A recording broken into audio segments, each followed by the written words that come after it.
Hey there, have you ever had one of those moments? Someone says something harsh and suddenly you just can't think straight. Well, what if that feeling wasn't just, in your head? Today we are going to tackle a pretty wild question. Can criticism actually physically make you less intelligent? I mean, let's just put it right out there. Can a few sentences, some blame, some criticism, maybe that constant nagging, can it really mess with your brain's performance? Well, the science here it's pretty fascinating and honestly, a little bit scary. Okay, brace yourself for this one. Studies have shown that being under severe stress, like, say, the kind you feel when you're constantly worried about money, can temporarily drop your IQ score by as much as 13 points. 13! That's literally the gap between being average and borderline gifted. Now, this isn't about you becoming less smart forever. It's about your brain's resources being completely hijacked. So, here's how we're going to break this down. First, we'll look at the brain's immediate reaction. Then, the long-term consequences. After that, we'll learn how to recognize the signs. And finally, and this is the important part, we'll discover the antidote that can help nurture our intelligence right back to health. All right, first up, what is happening inside your skull the second you hear that harsh criticism? It's a lightning-fast process, and spoiler alert, it prioritizes survival way over being smart. So, meet the main character in this whole drama, your amygdala. Just think of it as your brain's ancient, super jumpy security guard. And here's the problem. It really struggles to tell the difference between a lion about to pounce and, a sharp comment from your boss. To the amygdala, a threat is a threat, period. And that sets off this crazy chain reaction. You hear the criticism, your amygdala yanks the fire alarm, and boom, your body is flooded with stress hormones like cortisol. And that hormonal surge, it basically shuts down your prefrontal cortex. That's the logical, rational CEO part of your brain. Your body just goes into full-on fight-or-flight mode. And this is the kicker. Your brain processes the emotional pain of being rejected or criticized in the exact same areas that process physical pain. You know that feeling of being punched in the gut? Yeah, that's not just a metaphor. Your brain is literally telling you that you have been hurt. So that's the immediate hit. But what happens when it's not just one hit? What happens when the criticism is constant? Well, that's when we see a slow, creeping erosion of the brain itself. See, when that stress alarm is always on, your body is just swimming in cortisol. This creates what scientists call a high cortisol ceiling. And living under that ceiling, well, it weakens your memory, it tanks your ability to focus, and it makes creative, flexible thinking feel almost impossible. Your brain is just too busy trying to survive. And this isn't just a feeling. We can see the physical proof.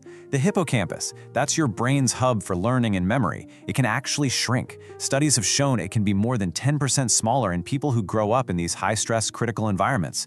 That is real, measurable damage. And you can see the real-world impact right here. A major Harvard study confirmed it. Kids who are constantly scolded don't just feel bad. They actually have measurably lower IQs and language skills. It makes sense, right? The brain just can't develop the way it's supposed to when it's under constant attack. So this internal damage, it doesn't stay hidden forever. It starts to show up in our behavior, in ways we might mistake for a lack of talent or effort, when really, they're just symptoms of a brain that's gone into defense mode. Does any of this sound familiar? Maybe in someone you know, or even in yourself. Thinking a little slower, forgetting things, stumbling over your words, a sudden drop in performance. These are not signs of failure. They are the signs of a brain that is overwhelmed and terrified of making one more mistake. And over time, the brain learns this really dangerous but logical survival rule. Silence equals safety. To avoid the pain of more criticism, a person just starts to disappear. They stop offering ideas. They stop taking risks. They become passive because in a hostile world, being passive feels like the only way to protect yourself.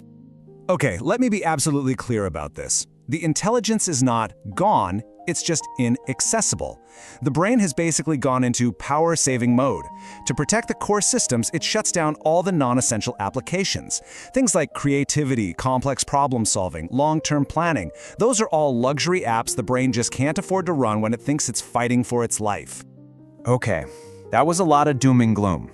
So what's the solution? How do we fix this? How do we bring that brilliant brain back online? The answer, thankfully, lies in one very powerful idea. The antidote is something called psychological safety. All it really means is creating an environment where making a mistake is seen as a chance to learn, not a reason to be punished. It's that feeling, deep down, that it's okay to be vulnerable, to ask a dumb question, and even to fail sometimes. And you can see the shift right here. We have to move away from communication that just points fingers and blames and move towards a style that listens and focuses on finding solutions. It's the huge difference between asking, "Whose fault is this?" and asking, "Okay, how do we solve this together?" And here's what's happening in the brain when we do that. When the amygdala finally gets that all-clear signal, it stops screaming danger. That flood of stress hormones finally goes down. And that allows your prefrontal cortex, your smart thinking brain, to finally come back online and get back to doing its amazing work. So let's pull all of this together. We've seen how criticism can literally wound the brain, but we've also seen how safety can heal it. This is really about how we can consciously choose to unlock our own full potential, and maybe even more importantly, the potential of everyone around us. So if you're going to take anything away from this, let it be these 4 things. 1. Verbal threats are real threats to the brain. 2. Chronic criticism causes actual physical harm. 3. Intelligence is never lost, it just gets locked away by stress. And 4. Psychological safety is the key that unlocks it. And maybe the best way to think about it is this. Our intelligence is like a tiny seedling. It's alive, but it's vulnerable. You can absolutely crush it with a storm of constant criticism, or you can help it grow into something incredible with the sunshine of safety and encouragement. And that leaves all of us with a final question. In your conversations today, at work, at home, with your friends, you have a choice. Will your words be part of the storm?